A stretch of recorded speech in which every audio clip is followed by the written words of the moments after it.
Tennessee's win over the Auburn Tigers in the semifinals propels them into the conference title game, and it begs one particular question. Are they deserving of that last #1 overall seed? Certainly coming into today, it didn't seem like that debate was even going to involve Tennessee. In fact, the attention was all about Alabama and Florida and where that game went, and whoever won that game was going to be most deserving of that #1 overall seed. And because that's Florida and they think it's Florida, if Tennessee defeats that team, would that give them the #1 overall seed? The math seems simple on that, but before we even get to slice and dice who deserves that last #1 overall seed, a potential chance for Tennessee to clinch its first ever #1 overall seed, Phillips says he doesn't want to get into any of the politics of it because he believes they've already done enough to prove they deserve it. I'm not going to get into the politics of college basketball, but I think we've done enough, especially with the win tomorrow to be in one season. And while today's get-back win over the Auburn Tigers certainly felt like a statement-worthy kind of win,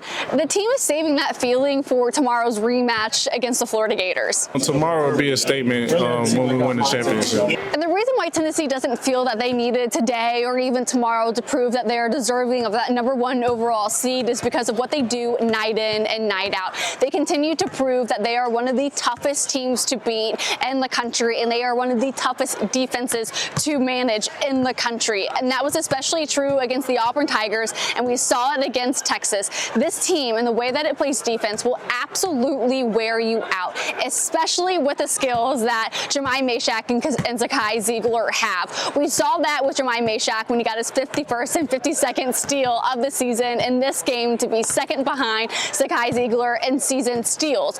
We saw that when he got those steals, he was immediately fouled. Now, while those fast break slams or layups would have been very exciting, he still loves the way he plays disrupts the game. I love getting steals. I love getting stops. I love shutting guys down. Any possession that I can gain from my teammates and from my team for us to have another chance to score, I'm going to do it. We have an exceptional group of attorneys that work here. We're all trying to be better attorneys, be better advocates for our clients, be better people. It makes me proud to be part of the team when I see how much the attorneys care about their clients. It's truly one vision. I feel like every single person who works here has that same vision, and that's to treat all of our clients like family. We've developed such a tight-knit team. Everyone is unified in being selfless in their representation. The Garza Law Firm. Let us help. The defense certainly got turned up a notch in the second half, especially with the way that the defenses were switching and when both teams elected to put in two big men, Phillips, Felix Okpara, and then Broome and Cardwell to try and slow down what they were doing in the paint and from the field. Both teams were really pretty efficient in both aspects, both having 28 respectively by the end of the game, which is kind of on par to what they had in their first meeting. That all led to late game fouls for Tennessee, and it was a great reflection of their decision and willingness and want to stay physical in the field, in the paint, despite limited success. They were willing to take the contact, to take the hoop and the harm if they were lucky, and get to the free throw line. That's what kept this game out of reach for the Auburn Tigers, is what Tennessee was able to do at the line. That's where we want the game to be. We want the game to be in the mud, and so that's where the game got in as late. And it goes to just like I said, the months and years of practice of thinking in your head, tie game, a couple seconds left, knock these free throws down. Those mental reps continually, even as a kid. And so I think that's where the physicality played into our advantage. And this truly was a battle of the wills, and we saw that because there were so many runs and ebbs and flows in this game, and it was all about who's going to take the first play off, who's going to blink first, and it really didn't seem that any team was willing to do that for more than just a play. And we saw that in a great spark from Darlinstone Dubois at the second half when a couple of their guys like Igor Milicic, Zakai Ziegler, and then eventually at the very end of the game when Felix Okpara fouled out. That foul trouble put a lot of pressure on Tennessee to try and find some offense and some life elsewhere on the court. And that's what Darlinstone Dubois gave this team in this game on one particular play that really highlighted again the physicality that you don't only see on defense but that you see on offense. He was driving in heavy congestion down the middle of the lane, put his head down out and just absolutely drive to the rim, gave Tennessee the lead back by 1 point, and it's that type of play that Tennessee is going to need from its bench, are going to need from guys like DStone, not only if they want to be set apart against the Florida Gators in the title game, but if they truly do want to get back to that Final Four match. Bench minutes, bench points, and production will be huge for Tennessee moving forward. Stone's confidence today was awesome, man. He came in and gave us something that we needed. You know, with that first half, when we were really kind of, you know, moving slow, we weren't really getting anything done. He came in there and was instantly a spark, you know, and, you know, that just goes to him, man, how hard he works, too. I mean, DStone gets after it every day. One part of the game against Auburn that should give us confidence heading into the title match against the Florida Gators, and maybe even when you go in to March Madness, is how Tennessee was able to handle its possessions, how they were able to handle the ebbs and flows of a game, because you can't fake that type of resiliency. At this point in the season, you either have it or you don't. You can't really manufacture it at this point. There were 8 different ties and 18 different lead changes in this game against Auburn, and a couple of that came after Tennessee had, you know, 11, 12 point lead against Auburn. However, Auburn always had an answer. They always nearly erased that lead, or again, those 18 lead changes. But Tennessee always had composure. They were always poised in what they were trying to do out on the court. And it's because of how they stick together, the confidence that they have in one another.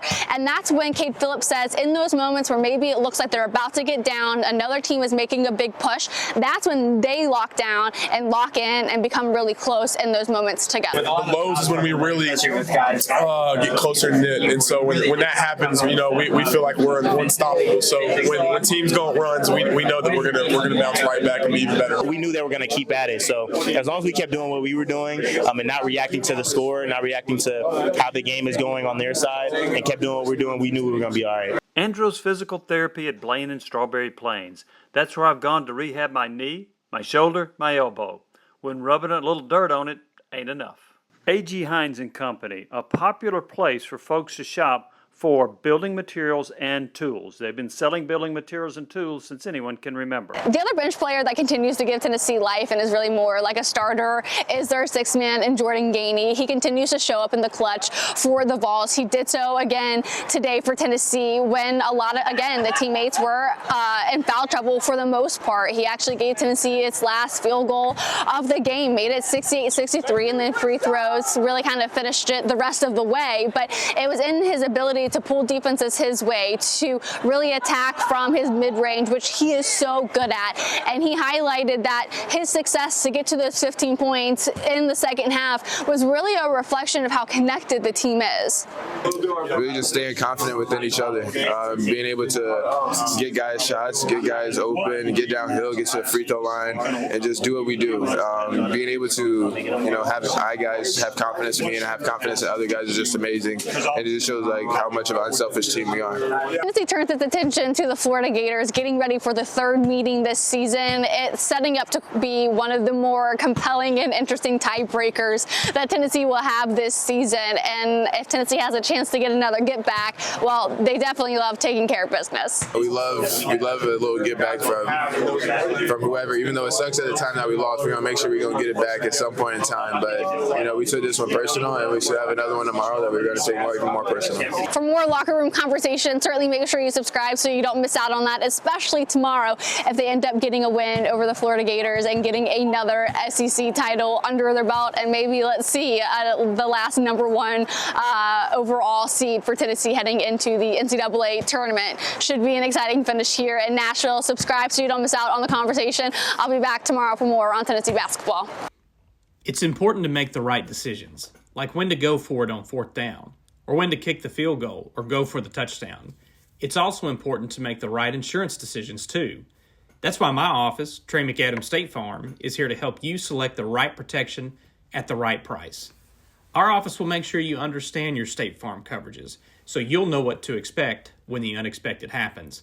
With Trey McAdams State Farm, it's easy to make the right call. When you want the real deal, like a good neighbor, State Farm is there.